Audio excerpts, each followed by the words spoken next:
Good afternoon and welcome to MedTech Crossroads. We are so glad to have you here with us on this very special day.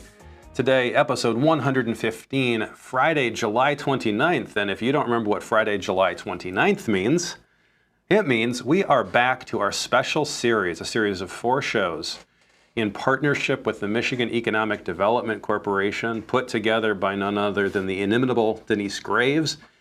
The Women Who Innovate series. This week we're going to be talking to mentors, women who have had an outsized impact working not only in startups and other innovative companies, but working with them in very unique mentoring roles inside of our university systems. And so right before we get to that, I just want to remind you, save the date for the Michigan Medical Device Summit, Tuesday, September 20th. In just a couple days, that's going to be next month, in Kalamazoo, Michigan, put on by MishBio. This is a great yearly event. We're looking forward to getting back to it. So many trade shows and things like that coming back, but the Michigan Medical Device Summit back Tuesday, September 20th. Also, this week is a little break from the series we've been doing on MedTech Crossroads, which is de-risking medical device development. We have 2 more shows in that. We've been doing a lot of teaching. What does it mean to de-risk? What does that look like? Why should we even think about a term like that? It doesn't just mean getting risk out of the medical device. It means getting risk out of the process of developing the medical device. And the last 2 weeks of that series, we're going to be doing something really fun. We're going to be talking to Into Being staff members. We're going to be asking them for their war stories. What have they seen that's good? What have they seen that's bad? What are some tips and tricks? So now that we've done a number of weeks just about teaching about all these different topics related to de-risking, we're going to ask some of our own folks, hey, what are some good and bad things that you've seen? What are some good and bad examples? And that brings us to the main event today, the Mentors installment of the Women Who Innovate series. I'm going to tell you about our guests in just a moment. But here to help me do that is none other than Denise Graves. Denise, good to have you back with us. Hi, Gene. Great to be here. I think the last time we did this, you joined us from vacation, and you were enjoying some beautiful mountain views, as I recall. That's right. Yes, I was in Colorado while my son was at a snowboarding training camp. So awesome. Well, we're glad to have you. I'm sorry that the Colorado vacation is over, but I'm glad the series continues. Yes, thank you for hosting. It's very exciting to be here today, and I really appreciate the focus on women who innovate. You know, we first started with the faculty and clinicians, kind of where the ideas all start. Then we moved into the tech transfer professionals and talked to some rock star women there who are working with their team members and kind of working through the intellectual property challenges and how to get those first few steps of commercialization and out into the market. And then today I'm super excited. I've known MJ, Kari, and Karen for a very long time, and I have the pleasure of working with them. And we're going to learn a little bit more about mentors. Now, the MEDC supports a mentoring program that's a statewide program and provides matching funds to mentors inside of our universities and hospital systems. So I'm excited today to have these ladies talk about their experiences, not only in the startup ecosystem, but coming in as mentors, why they decided to do that, and some of their experiences in their work. Oh, we're so excited. And Denise, I got to call you out. I mean, this series, you and I were talking about doing something together beginning of this year, and this was your brainchild. It's been such a fun series. One more installment next month to do, but really appreciate your leadership in putting this together. Oh, it's my pleasure. Thank you for joining me on the ride. It's been fun, and it continues. So without further ado, and Denise will come back and join us at the end, but we're going to introduce our guests today. As she mentioned, Kari Haab is a mentor in residence at Western Michigan University. Kari accelerates the commercialization of innovative technology at the university level. She's more than 13 years of experience working with startups and other medical device companies, and she's helped launch products worldwide. She's got an MBA from the University of Michigan and is certified as an NSF I-Corps instructor, another amazing program. Welcome to the show, Kari. Thank you. Thanks for having me. We're glad to have you. And MJ Cartwright is a mentor in residence for innovation partnerships at the University of Michigan. She helps medical device companies grow. She was the CEO of Court Innovations. She played a vital role on leadership teams for a variety of other initiatives, including Arbor Ultrasound and one you certainly may have heard of, Health Media, which was acquired by Johnson & Johnson. She has an MBA from Eastern Michigan University and a BS of Electrical Engineering from the University of Michigan. Welcome, MJ. Thank you. Great to be here. Glad to have you. And last but certainly not least, Karen and I have known each other for years. I am proud to say that she has been a mentor of mine for many, many years. Karen Studer-Rabeler, mentor in residence for innovation partnerships at the University of Michigan. Karen works to commercialize life science technology at Michigan universities and medical centers. From 2000 to 2007, she managed new business development group at U of M. And she's directed the Ag Bio part of the Michigan Translational Research and Commercialization Program. She was also the Vice President of Business Development at Coy Laboratory Products. And like I said at the outset, Karen, you have always been there for me, and I greatly appreciate that. So I do have a clue what mentorship means. Thank you for being here. Thank you, Gene. It's always been my pleasure. So it's wonderful to have each one of you. We want to get right to our questions today. And I always like to let folks introduce, what does your daily life as a mentor look like? And I want to add this question: what does mentorship mean to you? I think sometimes we don't often know what it is until we've encountered it, and then we realize why it's so vitally important. So Karen, since we ended with you on the intros, let's start with you. What does your daily life as a mentor for innovation partnerships look like? What are you doing? What's it feel like? What's the flavor of it? But also, what does it mean to you? What's the goal of being a mentor? Well, no 2 days are alike. We've got a lot of diversity in projects and what you might be asked to do. So I would say my day really does look like, how am I going to get to help somebody today?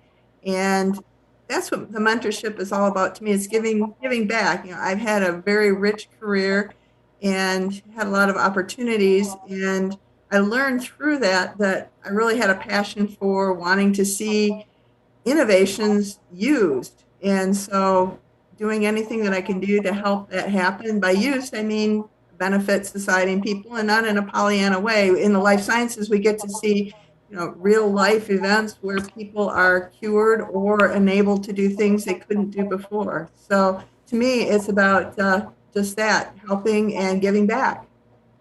That's awesome. That's really awesome. MJ, let's go to you next.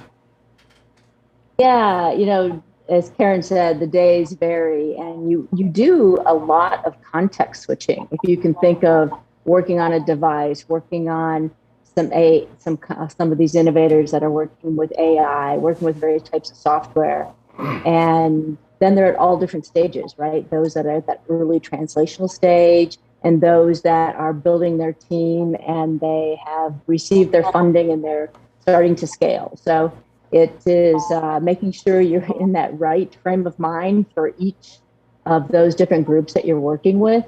And I have to say, and I agree with Karen, is that it is super fun to be involved with them, and the energy and excitement, and to be able to augment where they're going and really help beef them up in their confidence and in their skills. It's incredibly rewarding.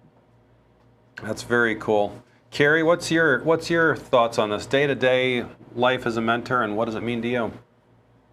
I would say, obviously, what Karen and MJ said is 100% true as far as, no day looks the same. But I really feel like as a mentor, part of it is that, we have an opportunity to work with these academics, and, they don't necessarily have the insight into how to commercialize, and being able to provide guidance and bring resources to them and reach out to your network, make connections so that they could potentially work with co-developers or partnerships or future licensees. I think it's really important that, we take what we've learned through the process and share it with others so that they have an opportunity to bring something to market that could actually change lives. Yeah, that's so cool. That really does, it does describe in a nutshell, at least from the perspective that I've seen, what is so valuable that's being brought in these roles. MJ, you said something interesting there. I want to sort of insert a question here because you used the word context switching, and my ears went off, and I thought, oh yeah. And what we do in our work is a little bit like mentoring, although not quite as solely dedicated to that focus as you each are. And I think to myself, yeah, that phrase, context switching, just nailed it, because one of the reasons that I think you each are in the roles that you're in is you've seen a lot of contexts, each one of you. You've got a lot of contexts to draw on. And so your own experience of it, I think I see heads nodding, you each experience context switching because that's what you've learned over the years, and at some level I imagine you're trying to take those contexts and deliver them to the ones that you're mentoring. What's interesting about that is I've found in my own work that many times the people that you're trying to teach, it's hard for them to absorb all the different contexts that you're gonna, shall I say, drag them through, that they're gonna get exposed to, right, by your familiarity with all these different things. So MJ, I think when you said it, you were saying, well, I switched from this company to that company, or this topic to that topic.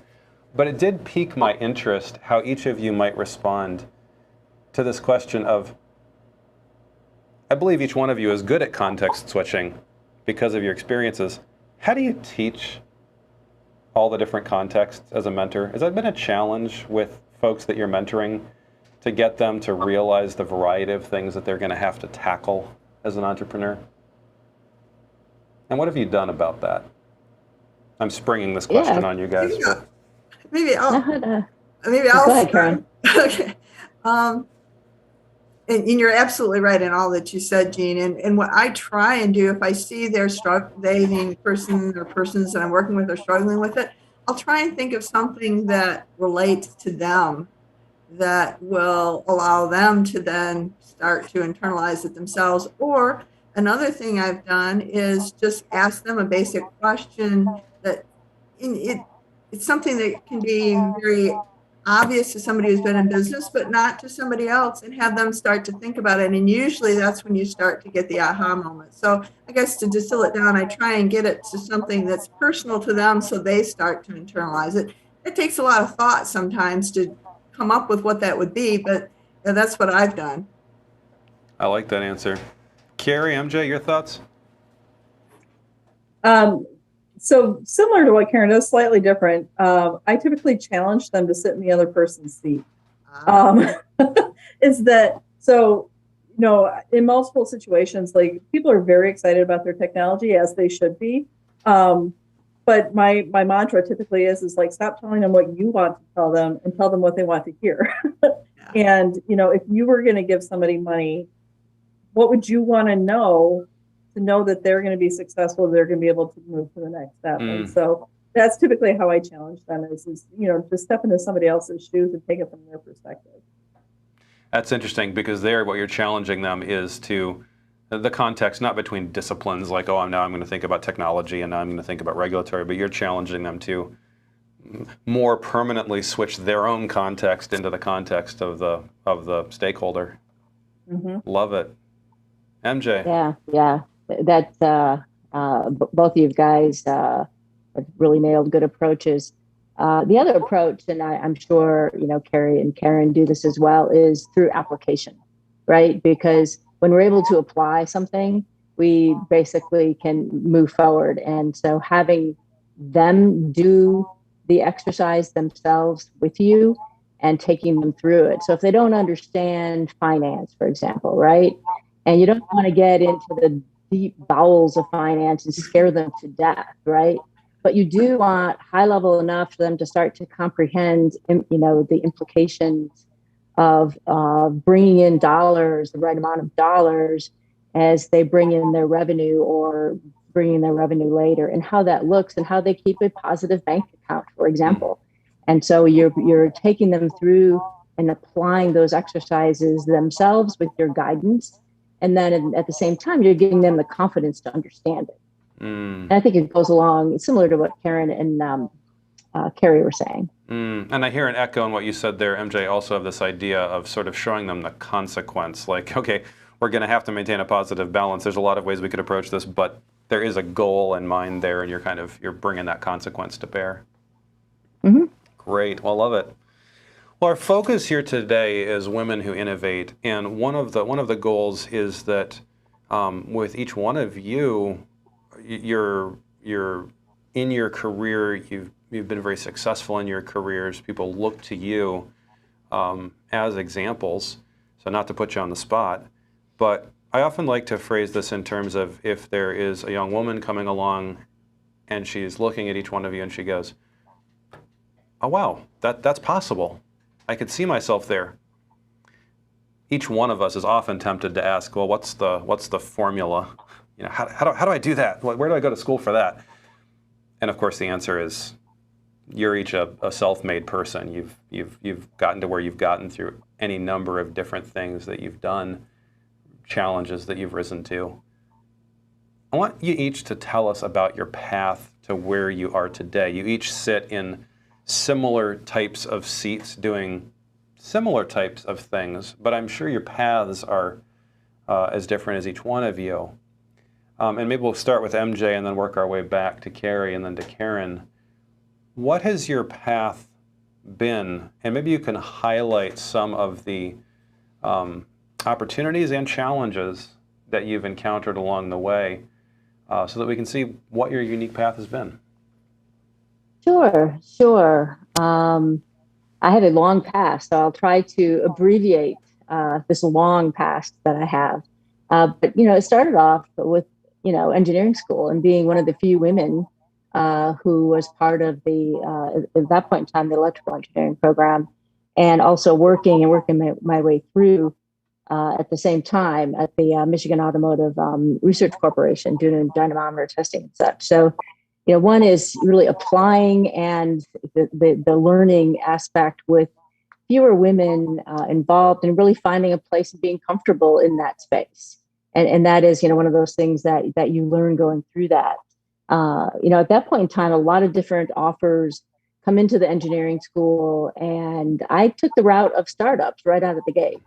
So the first startup with a machine vision company, it was big at the time, Stan Sternberg with 3D mathematical morphology and how to really increase the quality and decrease the cost of the automotive sector as far as increasing automation. That was a big thing right then. How do you get the robots performing? How do you augment the people who are on the lines?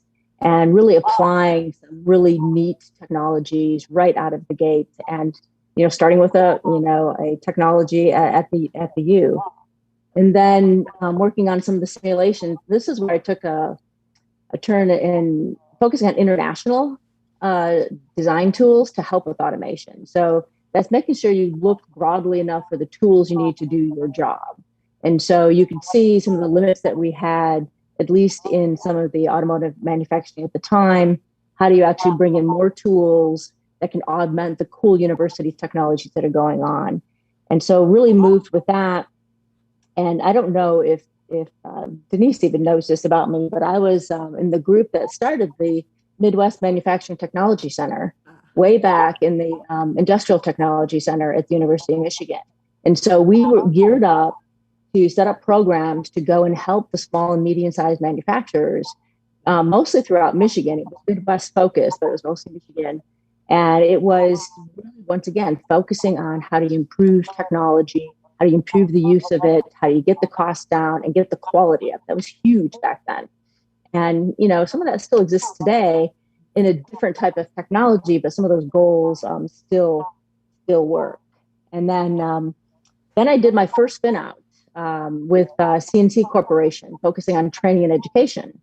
So basically, there's a kind of a story that goes along as you're moving, seeing a need out there in the marketplace, applying your skills, meeting the different people and stepping in and helping with that. And this was doing training and education, part of a big ARPA contract, and making sure that our workforce was trained in a way that they could do CNC programming, robot programming, drive forklift trucks, and using all of that technology to do elements of training with the kinematics, the dynamics, all that good stuff, and working closely with the community college system at the time, which was very, very critical to that success. And then I just did this huge industry shift because I had this curiosity. When I think curiosity for anyone in the technology space, young women and young men, should really be, act on their curiosity, because it's one of those things where you can contribute so much because of your area of interest. And the healthcare was very intriguing to me. And I really went into that space where how do you get from paper medical records into electronic medical records? So really went into that space. And then, believe it or not, when you look at the healthcare and programs and plans that can be tailored to help people really be compliant, that's where I went into the health media space and really looked at how do you build programs and scale programs to really pull in more people to make a difference, and do all that online through pretty much websites at that stage. All the other stuff I did was really what the internet was really coming online and being used.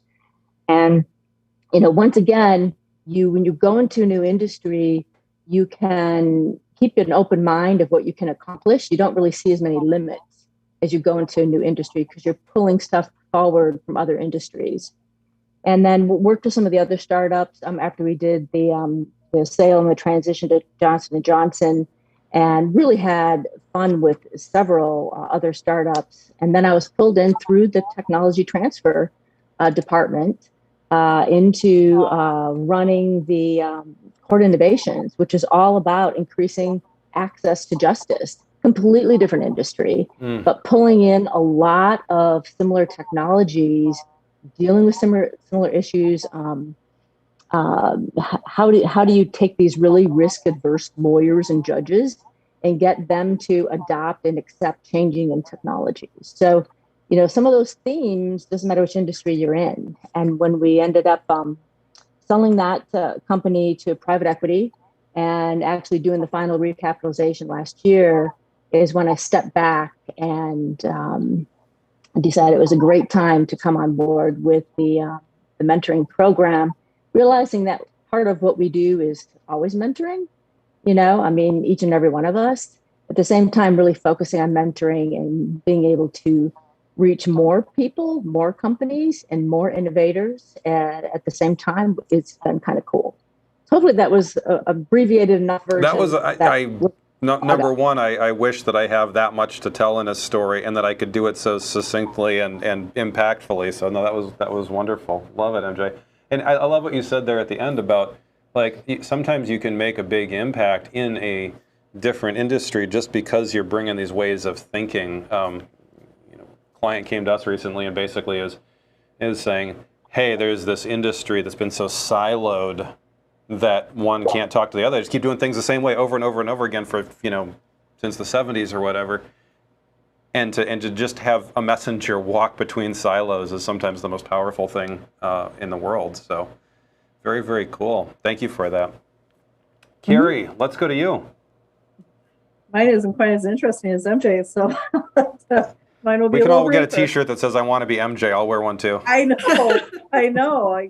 My new idol. Scary thought. Scary thought.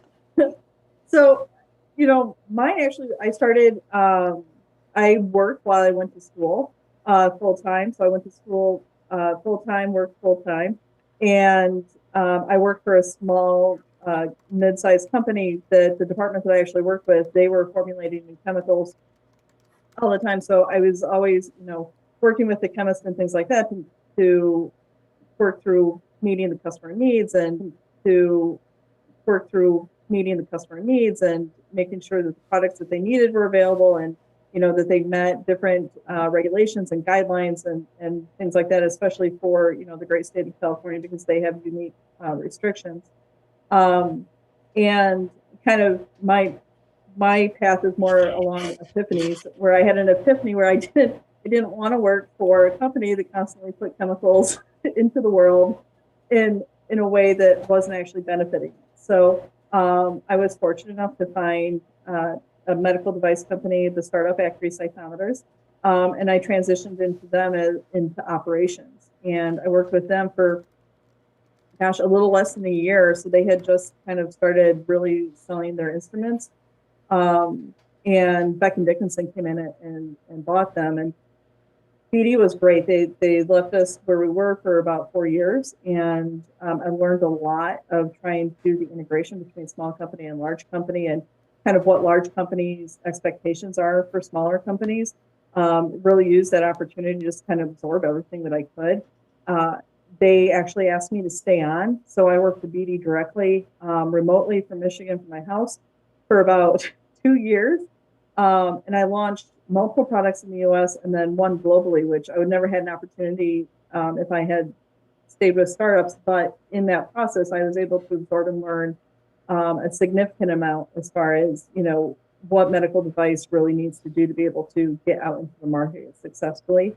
And so that was a phenomenal opportunity. And I learned very quickly about myself, again, epiphany, that I don't like siloed environments, and large corporations very much are. And so I stepped away from that and went back to the startup. Again, it was related to pathology, so it was something semi-familiar. In that role, I was able to expand and learn different areas of marketing and sales and customer engagement at a much more intimate level than what I was able to with BD, because they typically do key stakeholders rather than users. I really kind of got an in-depth, baptism by fire type of environment, and enjoyed that. It became clear, unfortunately, that the device had some technical hurdles that it just couldn't cross, and that the device that they were going to be able to put to the market wasn't going to meet the user needs. And so the investors pulled their funding at that time.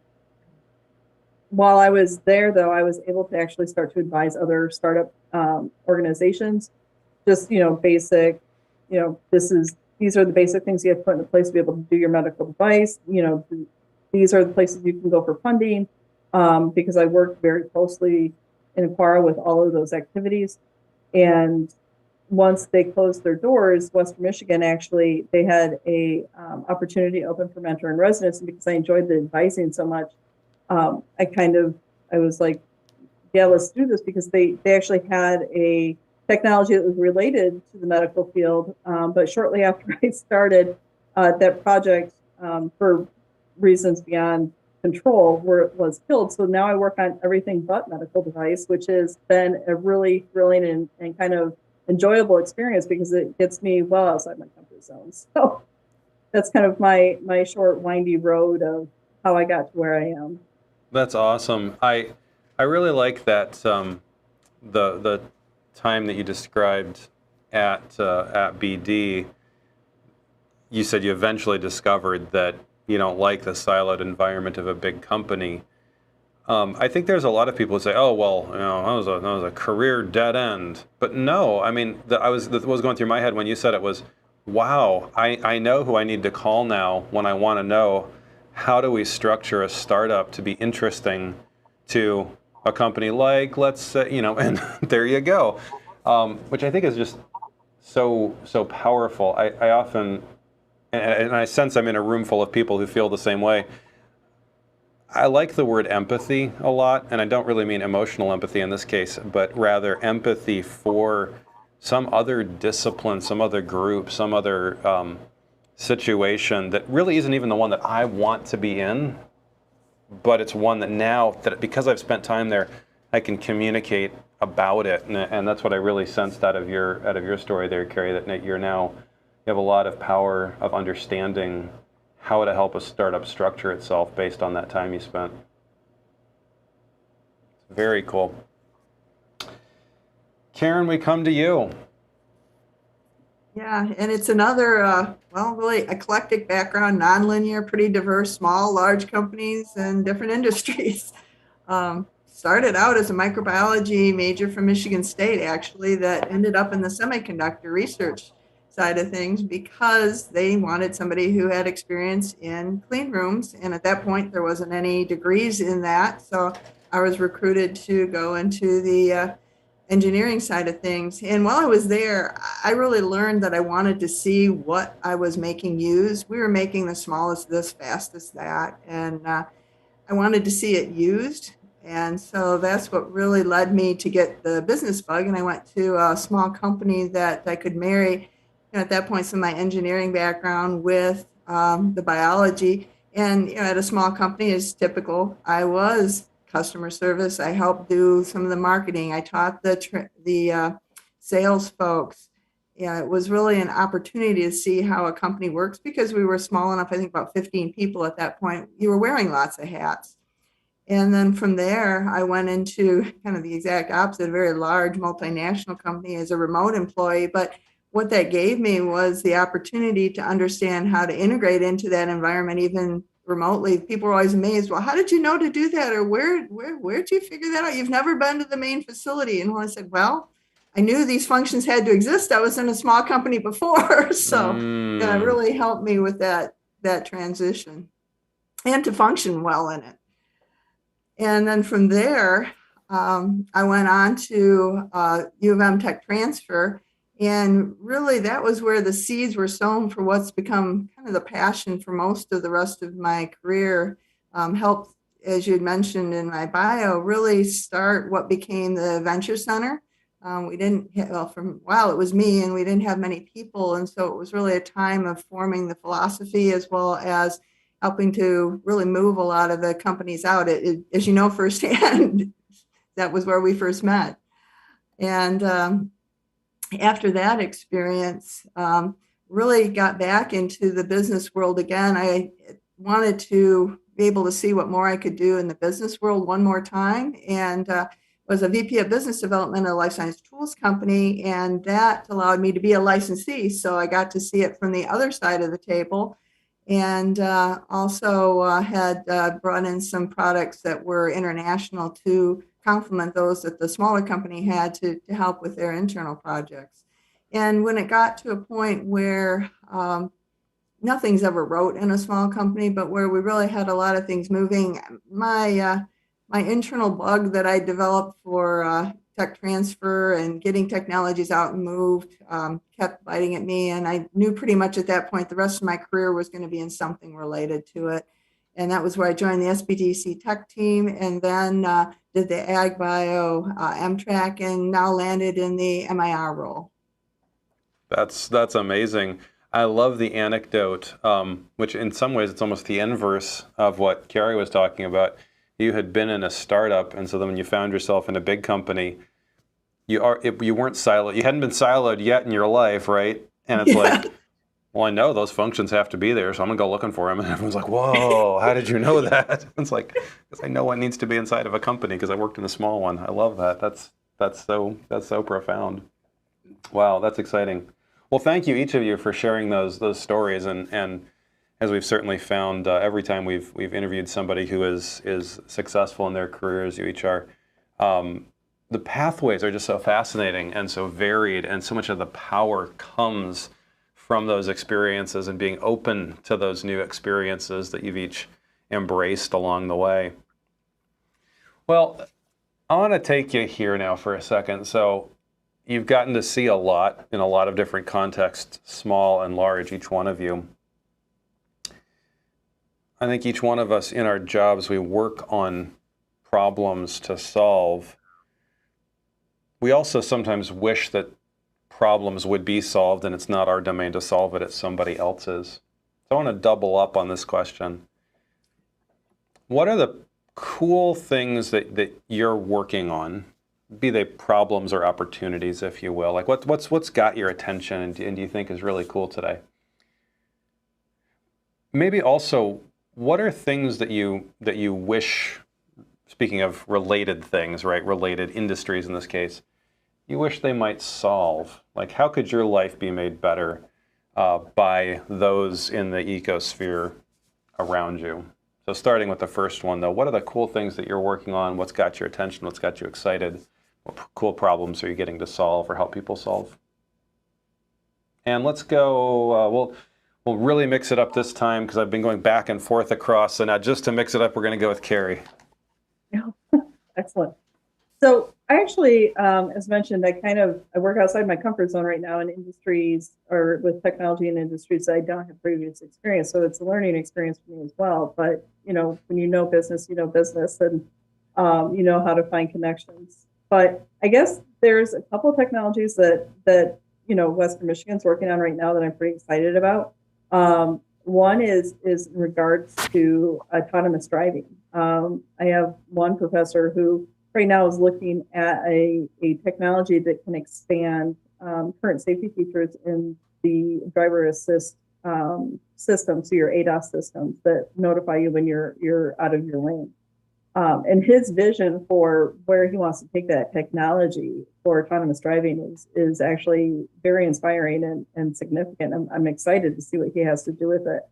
And then we have others that aren't saving lives, but could be significant cost savings and impactful to this particular industry, which is, I have a professor that's working on a gyroscope using a new way of doing gyroscopes and accelerometers that they could apply in the oil industry so that, the magnetic field doesn't impact them and they don't have to replace them or pull them out to let them cool off. So I'm pretty excited about that.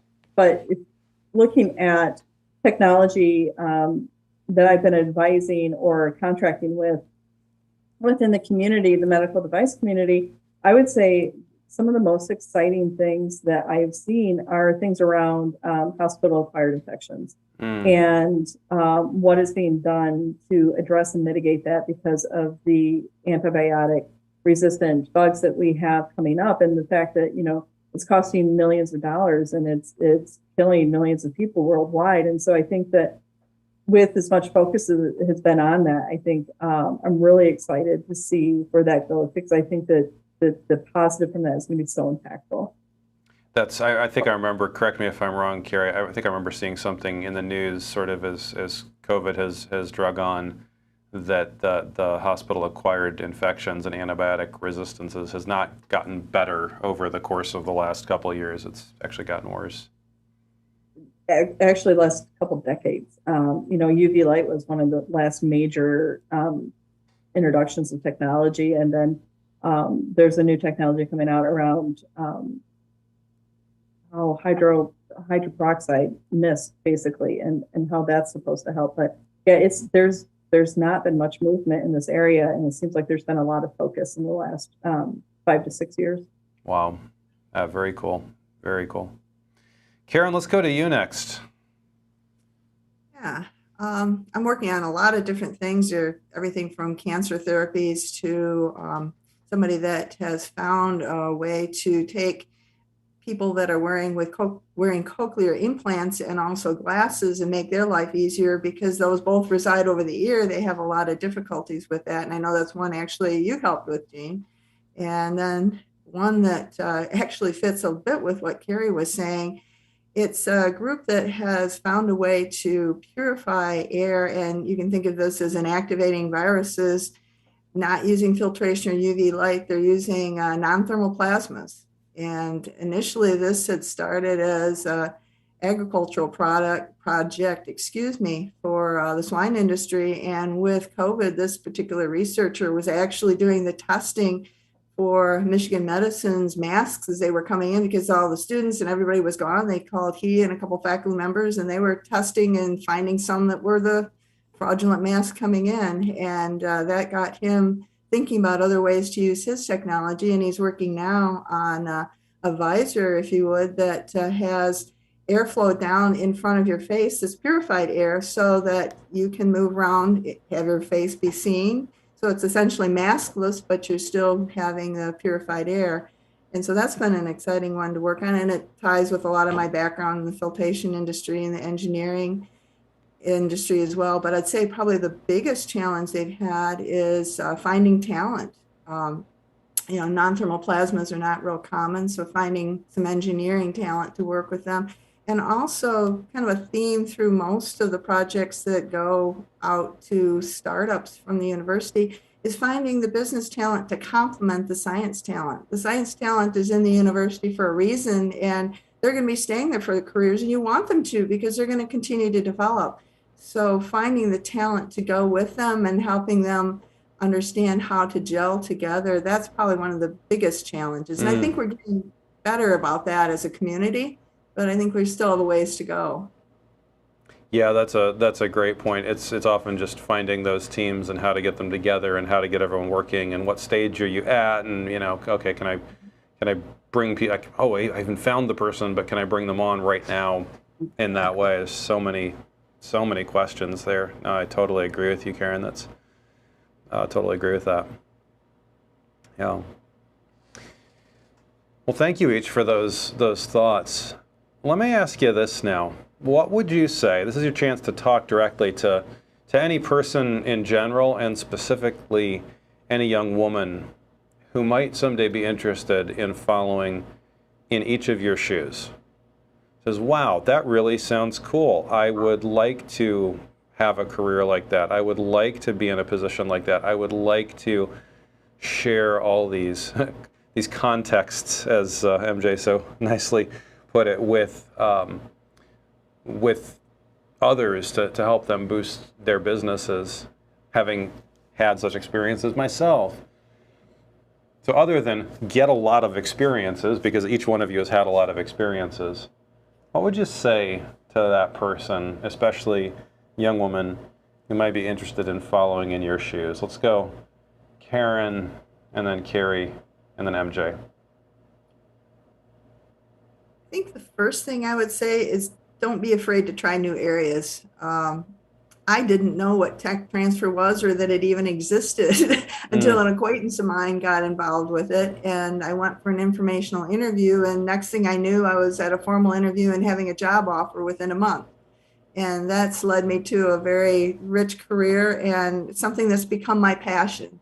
So, don't be afraid to jump into it. When I first started, I was a little bit afraid because I didn't have any experience in it, but that fits with probably the second thing I'd say: never stop learning. Just keep learning as much as you can. It helps you have more to share as well and enriches yourself. And along the way, always do the best that you can, because that's going to help pushing you, and it'll help those around you as well. That's interesting too. When you say never stop learning, there's a certain focal point there. Because I could imagine somebody would say, well, technically, I need to get a job over here. And then I remember, I think it was MJ saying that I need to, jump industries. And like, you could be very calculating about it, like, oh, well, do this and the formula will work. But what you said was really a heartfelt center point, which might lead you to switching industries, finding a different silo and breaking it clear apart. Right. Follow what is interesting you and don't stop learning about it. And you will then do those things. I love that. That's a great way to focus the mind. Yeah. And that's what led me on that sort of non-linear eclectic path. Love it. Love it. Kari, let's go to you. Sure. Similar to what Karen said, slightly different. I have had the benefit of having people in my work life that have been truly inspirational as far as kind of shifting my mindset and how I think and approach things. And there are two comments that have stuck with me that I will repeat to myself as I come to a new adventure. One is that you don't need 100% of the skill sets that they say that they require. You really only need 60%. So basically saying that, just because you don't meet all of the requirements doesn't mean that you can't learn them, doesn't mean you can't translate skill sets from other industries or other experiences into that role. And so, don't keep yourself in a box because you don't check all of the boxes. So just keep going. And the other is that, advocate for yourself. I can't tell you how many times that, I went in my boss's office. In fact, it's part of the reason why BD kept me on and why I ended up launching, products in the US and in China, is because I walked in, I said, listen, if you want me to stay here, I'm going to need something else to do, because I didn't want to continue to do what I was doing because it was getting boring. So I like to push myself outside my comfort zone. And I think that that's really important is that if you really want to take the meandering path that I think that each of us is, that you have to be willing to work outside your comfort zone and constantly push yourself into something that you don't know, because to Karen's point, learn something every day and you'll get where you need to go. Work outside the comfort zone. Be sure to advocate for yourself and take the steps, even if you don't feel like, I don't have 100%. Well, it doesn't matter. You don't need 100% to be there. Love it. MJ, I'm going to come back to you, and I'm also going to apologize because in my interest of mixing things up last time, I didn't give you a chance to answer. I went out of order, and then I did the thing that happens when you go out of order. I didn't give you a chance to answer the question of what kinds of things are you interested and excited about, what problems are you solving or do you think should be solved. So we're going to give you a bunch of floor here for both of these questions. I'll let you start with either one you want to. Well, I can briefly touch on some cool, there's so many cool projects, in the area of clean water, water purification, dealing with PFAS removal. That's a big area that gets me excited that there are solutions that are really coming online and looking to scale. So those are incredibly powerful. Looking at virtual reality and how to actually visually convey information and analyze information. More and more is happening there that I think has had great impact. And the other kind of cool project that has just recently got some great funding is looking at kind of the circadian rhythms that we have and helping shift workers adapt to going back and forth on shifts and with their family. And even taking that further, potentially looking at how it would impact medication adherence and medication effectiveness and those things. So that whole space. So there's quite a range of cool things going on. And, that kind of leads into your question that we're talking about now is, it's easy to stay curious when you have those things in front of you. But to me, that's really important advice. Pay attention to patterns. So what was going to happen when you're doing these various things, you're going to notice patterns. You're going to notice patterns about yourself, about others, about customers, about market. Pay attention to those patterns because they impact how you can really drive success in ways that may be different than you first thought. Don't be afraid of the hard work. There's a lot of hard work involved in this. And don't be afraid to ask questions. Karen had mentioned this. Is, as part of being curious, but asking questions. I mean, even I looked at the mentoring team that I'm involved with, obviously with Kari and Karen, but we all ask questions. We all, are continuously mentored. And so you're never beyond mentoring and being mentored, right? I mean, to me, that's a sign of a good mentor when you're like, yeah, bring it. I want to learn this, right? And uniquely to women and, and to perhaps others that you're one of the few who's in the room or involved is, I think there's some huge advantages that we have and we continue to have because in ways enables you to focus more. It enables you to have to reach out differently. And by doing that, you end up enabling others and reaching out in ways that pulls teams together that can really make a difference in success or failure because you're pulling in people in ways that may not have been done before because in a way you're forced to do that. So to me, that's a huge advantage. Clearly, there are things that are not always an advantage of being one of fewer. But there are so many advantages that if we, clearly talk about disadvantages, but if we really emphasize the advantages, there is such power in what women can bring to the table in innovation. I mean, such power. And that is, to me, super exciting when I, see things like this. I work with women like Kari and Karen, work with PIs, female PIs, bringing in female CEOs, and other talent is that there's so much that is going on right now that can make a huge difference in having more and more women innovate.